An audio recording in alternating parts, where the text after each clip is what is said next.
اللہ تعالیٰ فرماتے ہیں میں تمہارے اندر ہوں تو مجھے دیکھتے کیوں نہیں ہو؟ میں تمہاری رگ جان سے بھی زیادہ کریم ہوں۔ جہاں تم 4 ہو میں وہاں 5واں ہوں۔ جو تم کر رہے ہو وہ میں دیکھتا ہوں، جو تم چھپاتے ہو وہ میں جانتا ہوں۔ میں ہر چیز پر محیط ہوں، ہر چیز میرے احاطہ قدرت میں ہے۔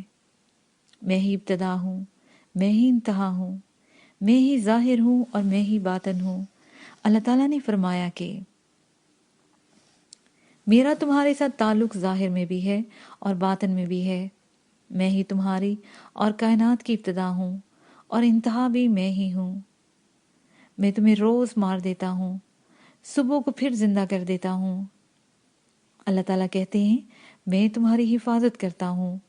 دکھ درد بیماریاں آتی ہیں تو ان کو تم سے ہٹاتا ہوں، تمہیں رزق فراہم کرتا ہوں۔ زمین کو پھاڑ کر اس میں تمہارے لیے فوڈ نکالتا ہوں۔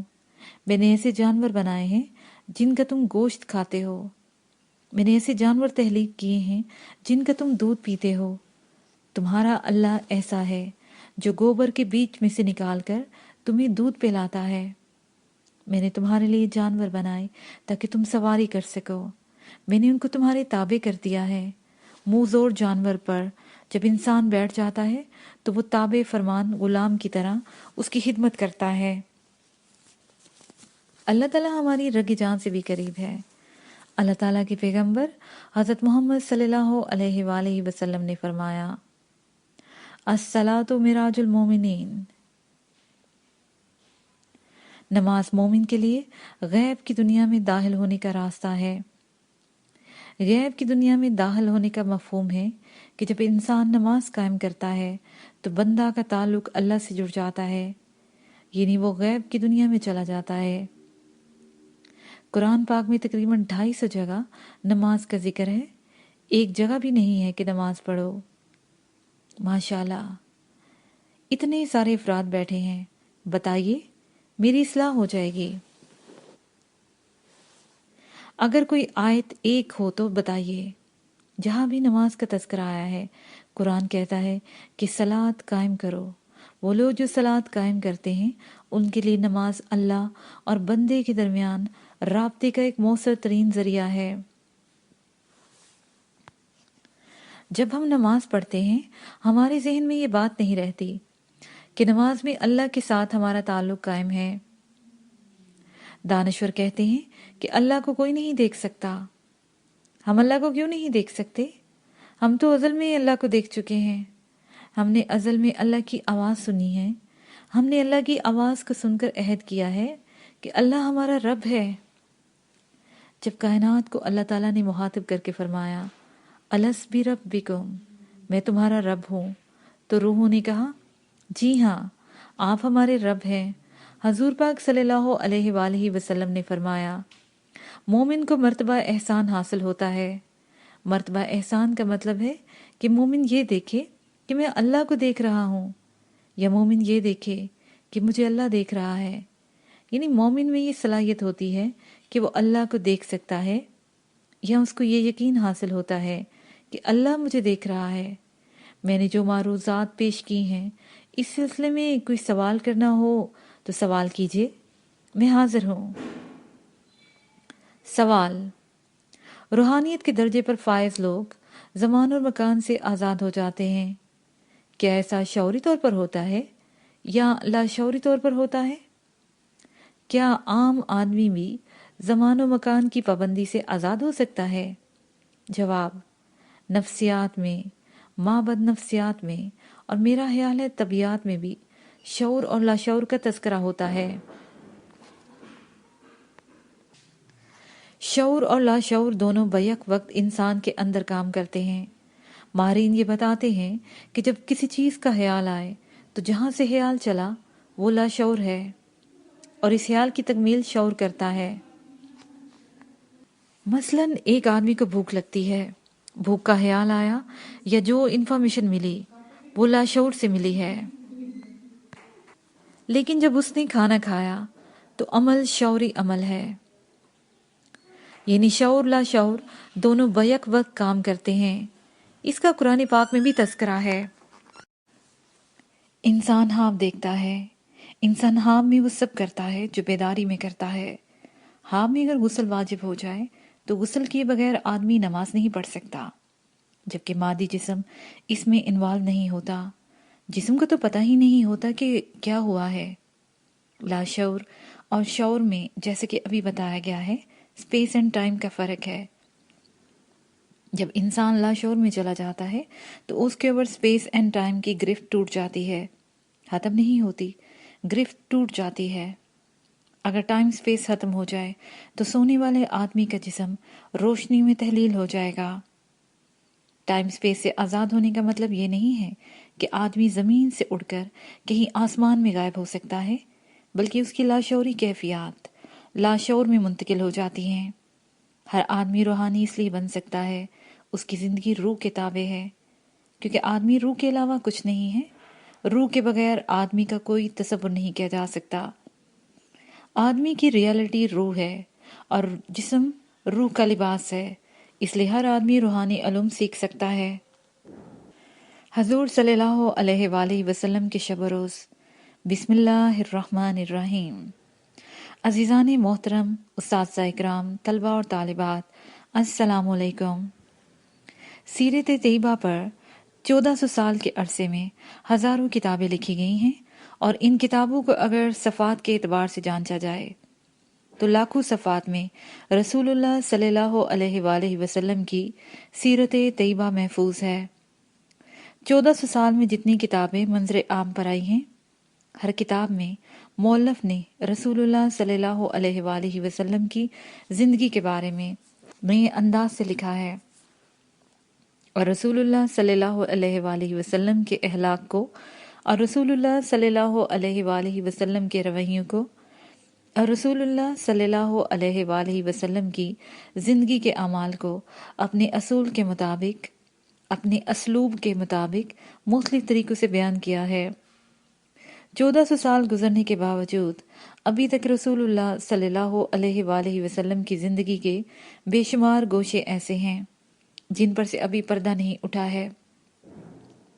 اللہ تعالیٰ نے مجھ عاجز مسکین بندے کو بھی توفیق عطا فرمائی ہے کہ میں نے اللہ کے محبوب بندے محمد رسول اللہ صلی اللہ علیہ وآلہ وسلم کی سیرت کے کچھ پہلو اجاگر کرنے کی کوشش کی ہے، اور یہ اس طرح ہوا کہ ہاں میں رسول اللہ صلی اللہ علیہ وآلہ وسلم کی زیارت کا مشرف حاصل ہوا۔ میں نے نہایت عاجزی اور انکساری کے ساتھ رسول اللہ صلی اللہ علیہ وآلہ وسلم کی حکمت اقدس میں درخواست کی کہ یا رسول اللہ صلی اللہ علیہ وآلہ وسلم، آپ کی سیرت کے بارے میں 1400 سال میں بہت کچھ لکھا گیا ہے، لیکن اتنا کچھ لکھنے کے باوجود یہ نہیں کہا جا سکتا کہ آپ صلی اللہ علیہ وآلہ وسلم کی زندگی اور آپ صلی اللہ علیہ وآلہ وسلم کے مشن کے بارے میں اور آپ صلی اللہ علیہ وآلہ وسلم کے اوپر اللہ تعالیٰ کی جو عنایات ہیں اس کا حق پورا ہو گیا ہے۔ میرا دل چاہتا ہے کہ معجزات کی تشریح کروں۔ شق القمر کیسے ہوا؟ کنکریوں نے کلمہ کس قانون کے تحت پڑا؟ درخت آپ کے احترام میں جھک گئے، کس قانون کے تحت درخت جھک گئے؟ جنات نے قرآن سنا، وہ ایک جگہ جمع ہو گئے۔ آپ صلی اللہ علیہ وآلہ وسلم نے فرمایا، میں اللہ کا نبی ہوں، رسول ہوں۔ جنات نے کہا، اگر یہ درخت آپ صلی اللہ علیہ وآلہ وسلم کی گواہی دے رہے ہیں کہ آپ اللہ کے رسول ہیں تو ہم مسلمان ہو جائیں گے۔ اس درخت سے آواز آئی، لا الہ الا اللہ محمد الرسول اللہ۔ تمام جنات نے سنا اور وہ دائرہ اسلام میں داخل ہو گئے۔ پہلے زمانے میں تو یہ بات بڑی عجیب سی لگتی تھی، لیکن آج کے دور میں یہ بات پایا ثبوت کو پہنچ گئی ہے کہ درخت باتیں بھی کرتے ہیں، درخت کے اندر زندگی بھی ہے۔ درخت کے اوپر اگر آپ کلہاڑی چلائیں اور جب اس کے اوپر چوٹ پڑتی ہے تو وہ روتا بھی ہے، چیختا بھی ہے، اور اس کی آوازیں ریکارڈ بھی کر لی گئی ہیں۔ بہرحال میرے اس چھوٹے سے منہ سے نکلی ہوئی بہت بڑی بات کو رسول اللہ صلی اللہ علیہ وآلہ وسلم نے قبول فرمایا، اور اللہ تعالیٰ نے مجھے توفیق عطا فرمائی کہ میں نے جد و جہد کی، غور و فکر کیا، اور الحمدللہ 3 جلدیں اللہ کے کرم اور رسول اللہ صلی اللہ علیہ وآلہ وسلم کی نسبت سے لکھی گئیں۔ پہلی جلد میں حضور صلی اللہ علیہ وآلہ وسلم کی زندگی کے وہ تمام حالات اور واقعات قلم بند کیے گئے ہیں جو آپ صلی اللہ علیہ وآلہ وسلم کے ساتھ پیش آئے۔ رسول اللہ صلی اللہ علیہ وآلہ وسلم نے تبلیغ کے سلسلے میں جو تکلیفیں اٹھائیں اور رسالت کے پیغام کو پہنچانے کے لیے جو صعوبتیں برداشت کیں، ان کی تفصیلات درج ہیں۔ دوسری جلد میں سائنس کی بنیاد پر معجزات کی تشریح ہے اور تیسری جلد قصص القرآن کا حصہ ہے۔ قرآن پاک میں پیغمبروں کا تذکرہ ہے۔ ایک نشست میں مرشد کریم حضور کلندر بابا اولیاء رحم اللہ نے فرمایا تھا کہ اللہ تعالیٰ نے قرآن پاک میں جو قصے بیان کیے ہیں، اللہ تعالیٰ کہانیاں نہیں سناتے، ان قصوں میں اللہ تعالیٰ کی حکمت ہے اور پیغام چھپا ہوا ہے۔ میں نے اللہ تعالیٰ کی دی ہوئی توفیق کے ساتھ تفکر کیا کہ پیغمبران اکرام علیہ صلوات والسلام کے قصص میں اللہ تعالیٰ کا کیا پیغام ہے۔ جیسے حضرت یوسف علیہ السلام کے قصے میں ہاپ کا تذکرہ ہے۔ ہاپ کے بارے میں جب میں نے غور کیا تو یہ علم حاصل ہوا کہ ہاپ انسانی زندگی کا نصف حصہ ہے۔ اگر کسی انسان کی عمر 80 سال ہے تو 40 سال وہ خواب کے حواس میں زندگی گزارتا ہے اور 40 سال بیداری کے حواس میں زندگی گزارتا ہے۔ حضرت داؤد علیہ السلام کا قصہ ہے، حضرت یحییٰ علیہ السلام کا قصہ ہے، حضرت سلیمان علیہ السلام کا قصہ ہے، حضرت عزیر علیہ السلام کا قصہ ہے۔ قرآن کریم میں جتنے پیغمبروں علیہ السلام کے قصص ہیں، ان میں کوئی نہ کوئی پیغام ہے اور ساتھ ہی اس میں کوئی نہ کوئی فارمولہ موجود ہے۔ میں نے اللہ کی دی ہوئی توفیق کے ساتھ قصص القرآن پڑھے اور اس کے بعد تورات، بائبل پڑھی اور قرآن کریم کی مدد سے ان قصوں میں اللہ کی حکمت کو تلاش کیا۔ نتیجے میں ایک کتاب بن گئی، محمد رسول اللہ، جلد سوئم۔ اس طرح سیرت طیبہ پر یہ 3 کتابیں سامنے آئی ہیں۔ چوتھی کتاب لکھنے کا ارادہ ہے۔ آپ سب سے درخواست ہے کہ آپ دعا کریں کہ اللہ تعالیٰ مجھے توفیق عطا فرمائے کہ وہ کتاب بھی منظر عام پر آ جائے۔ جب ہم رسول اللہ صلی اللہ علیہ وآلہ وسلم کی سیرت کا مطالعہ کرتے ہیں تو پہلی بات ہمیں یہ معلوم ہوتی ہے کہ 1,24,000 پیغمبروں کی تعلیمات کا مکمل نچوڑ رسول اللہ صلی اللہ علیہ وآلہ وسلم کی سیرت میں موجود ہے۔ اس لیے کہ رسول اللہ صلی اللہ علیہ وآلہ وسلم نے خود یہ فرمایا ہے کہ میں کوئی نبی، اس میں کوئی نئی بات نہیں میں کہہ رہا، میں وہی بات کہہ رہا ہوں جو میرے بھائی پیغمبروں نے مجھ سے پہلے بیان کی ہے۔ سیرت کے حوالے سے ہمیں 3 باتیں بطور خاص رسول اللہ صلی اللہ علیہ وآلہ وسلم کی زندگی میں ملتی ہیں۔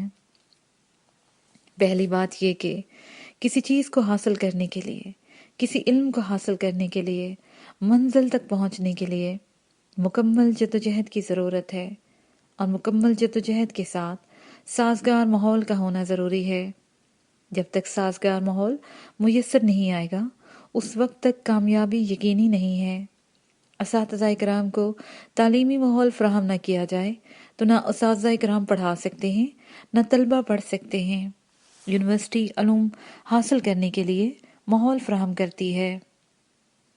مائی حلیمہ صاحبہ کے پاس رسول اللہ صلی اللہ علیہ وآلہ وسلم تشریف لے گئے۔ وہاں فرشتوں کا آنا، سینہ کو کھول کر دل نکالنا، دل دھو کر دوبارہ سینہ میں رکھنا، یہ واقعہ کتابوں میں مذکور ہے، لیکن تاریخی حوالوں سے اگر آپ دیکھیں تو اس قسم کے واقعات رسول اللہ صلی اللہ علیہ وآلہ وسلم کو کئی دفعہ پیش آئے۔ رسول اللہ صلی اللہ علیہ وآلہ وسلم غار ہرا میں تشریف لے گئے، جہاں کوئی شور و شگف نہیں تھا، آبادی بھی کم تھی، سواری کے لیے اونٹ تھے۔ اونٹ کے چلنے سے تو ویسے ہی کوئی آواز نہیں ہوتی، تو اس ماحول سے دور ہو کر رسول اللہ صلی اللہ علیہ وآلہ وسلم غار ہرا میں تشریف لے گئے۔ الگ تھلگ ہو کر رسول اللہ صلی اللہ علیہ وآلہ وسلم نے غار ہرا میں اللہ کی نشانیوں پر غور و فکر فرمایا۔ غار ہرا میں رسول اللہ صلی اللہ علیہ وآلہ وسلم نے کون سی عبادت کی؟ اس وقت تک نماز تو فرض نہیں ہوئی تھی۔ حضور محمد صلی اللہ علیہ وآلہ وسلم نے غور و فکر کیا۔ حضرت جبرائیل علیہ السلام کے ذریعے وحی کا سلسلہ جاری ہوا، اللہ کی کتاب نازل ہوئی۔ اللہ کی کتاب کے بارے میں آپ جب غور کریں گے تو اس میں آپ کو یہ عنوانات ملیں گے: نمبر 1 شریعت، 2 تاریخ، 3 معاد۔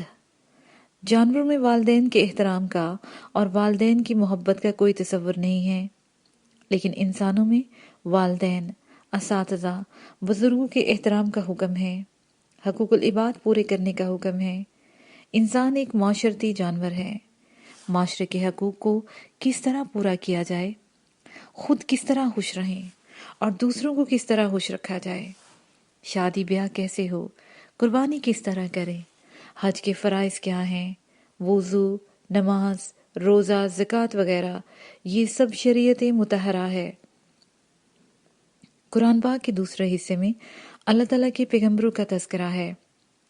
اللہ کے پیغمبروں علیہ السلام کے تذکرے میں جب ہم تفکر کرتے ہیں تو حضرت آدم علیہ السلام سے لے کر آخری پیغمبر حضرت محمد صلی اللہ علیہ وآلہ وسلم کا تذکرہ ہے۔ گزرے ہوئے دور کو ہم تاریخ کے علاوہ کوئی دوسرا نام نہیں دے سکتے۔ ہمارے پاس تاریخ ہے کہ حضرت آدم علیہ السلام کس طرح زمین پر آئے، کس طرح ان کی اولاد پھیلی، حابیل قابیل کا واقعہ، تحریب و تعمیر کا سلسلہ، انسان نے کس طرح ارتقا کیا۔ پہلے وہ جڑیں کھا کر گزارا کرتا تھا، پھر اسٹون ایج آیا، آگ دریافت ہو گئی، الیکٹریسٹی دریافت ہوئی اور سائنس کا دور آ گیا۔ ان حالات و واقعات کو ہم تاریخ کے علاوہ کوئی دوسرا نام نہیں دے سکتے، یعنی کہ قرآن کا کوئی دوسرا حصہ انسانی ارتقاء کی تاریخ ہے۔ قرآن پاک میں تیسرا حصہ معاد ہے۔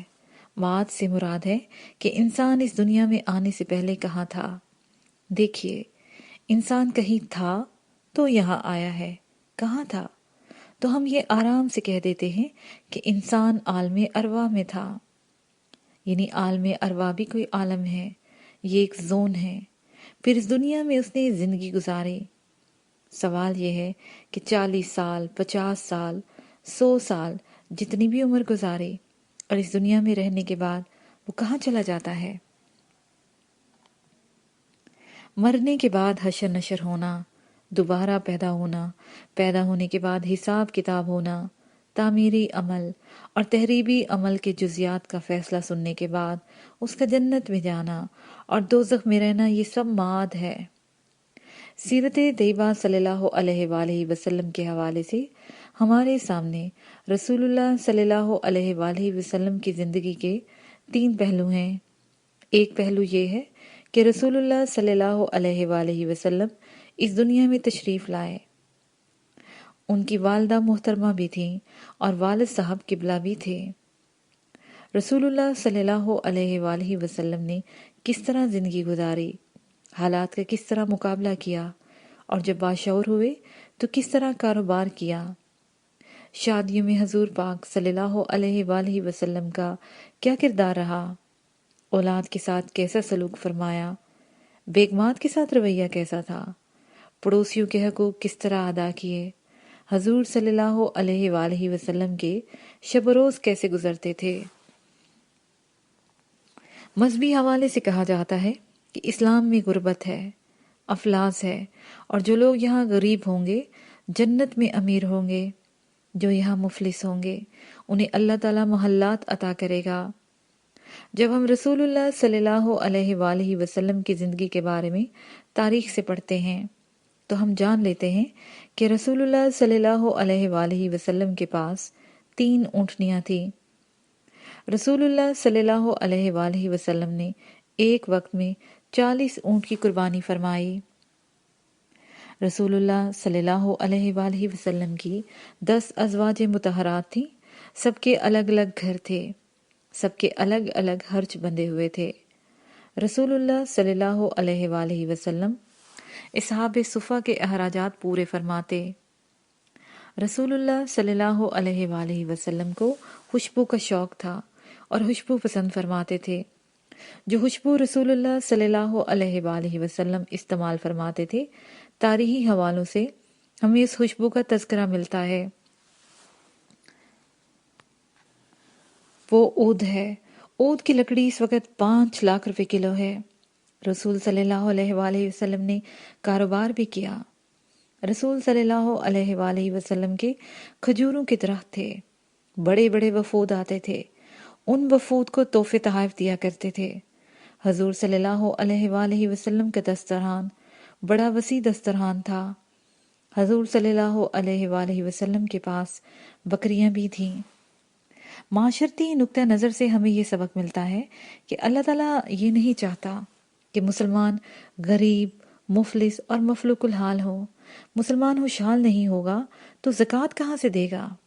مسلمان میں خوشحالی نہیں ہوگی تو مسلمان حج کیسے کریں گے؟ اسلامی حکومت کے پاس خزانہ نہیں ہوگا تو گھوڑے، ہتھیار، فوج، توپ، میزائل کس طرح بنیں گے؟ اسلامی معاشرہ غریب اور مفلس اور کلاش ہوگا تو زکوٰۃ اور صدقات و خیرات کون دے گا؟ مساجد کیسے تعمیر ہوں گی؟ دین و دنیا کی ترقی میں مسلمان کس طرح دوسروں سے سبقت حاصل کریں گے؟ اسلام ایک مکمل ضابطہ حیات ہے، اور اس ضابطہ حیات میں تجارت اور صنعت بھی ہے، کھیتی باڑی بھی ہے۔ اس ضابطہ حیات میں فوج اور چھاؤنیاں بھی ہیں۔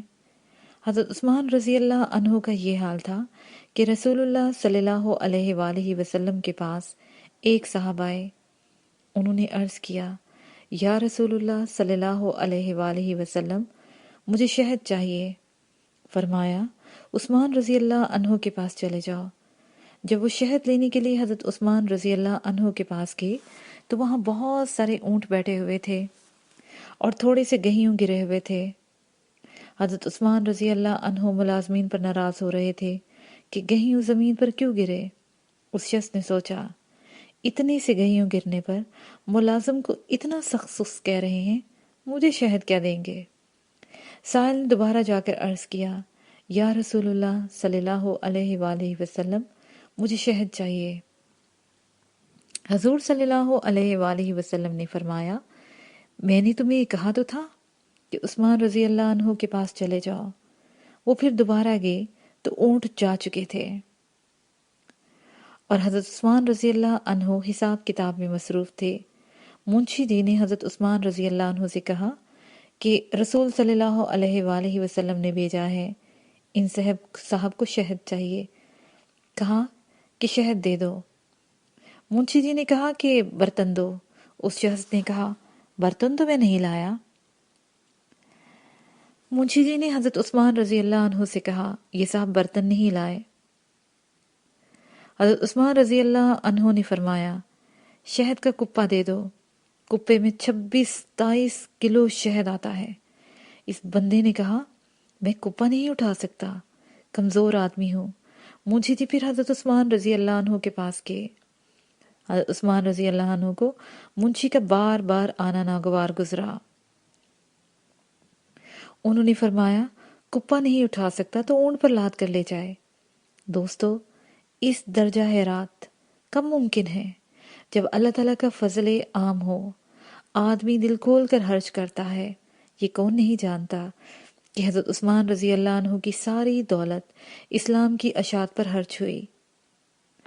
اللہ کے محبوب صلی اللہ علیہ وآلہ وسلم کے پاس سب کچھ ہوتے ہوئے ہمارے آقا کی شان یہ تھی کہ وہ سادہ زندگی پسند فرماتے تھے، گھر کے کام خود کر لیتے تھے، کھجور کی چٹائی پر سو جاتے تھے، اپنے جوتے خود سی لیتے تھے، کائنات کے بادشاہ عوام جیسی زندگی بسر کرتے تھے۔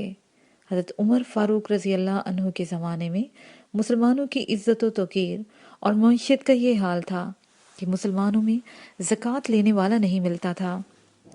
ہمارے اندر غریبی کا جو تصور ہے کہ مسلمان غریب ہوتا ہے، جو غریب ہوگا اسے جنت میں محل ملیں گے، یہ کس طرح سے صحیح ہو سکتا ہے؟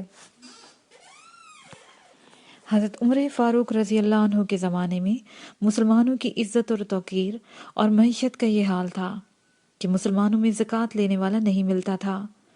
ہمارے اندر غریبی کا جو تصور ہے کہ مسلمان غریب ہوتا ہے، جو غریب ہوگا اسے جنت میں محل ملیں گے، یہ کس طرح صحیح ہو سکتا ہے؟ حضور پاک صلی اللہ علیہ وآلہ وسلم نے اپنی امت کے لیے افلاس اور تنگ دستی سے اللہ کی پناہ مانگی ہے۔ ہر مسلمان کو چاہیے، وہ خاتون ہو یا مرد ہو، یہ بات ذہن نشین رکھنی چاہیے کہ اللہ تعالیٰ یہ کبھی نہیں چاہتے کہ رسول صلی اللہ علیہ وآلہ وسلم کی امت غریب اور مفلوق الحال ہو۔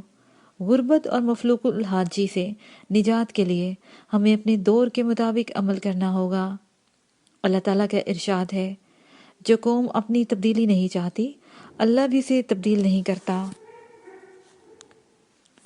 دین اور دنیا کی ساری نعمتیں آپ کے پاس ہونی چاہیے، لیکن سب ہوتے ہوئے ہمیں رسول اللہ صلی اللہ علیہ وآلہ وسلم کی زندگی کے مطابق سادہ زندگی گزارنی ہے۔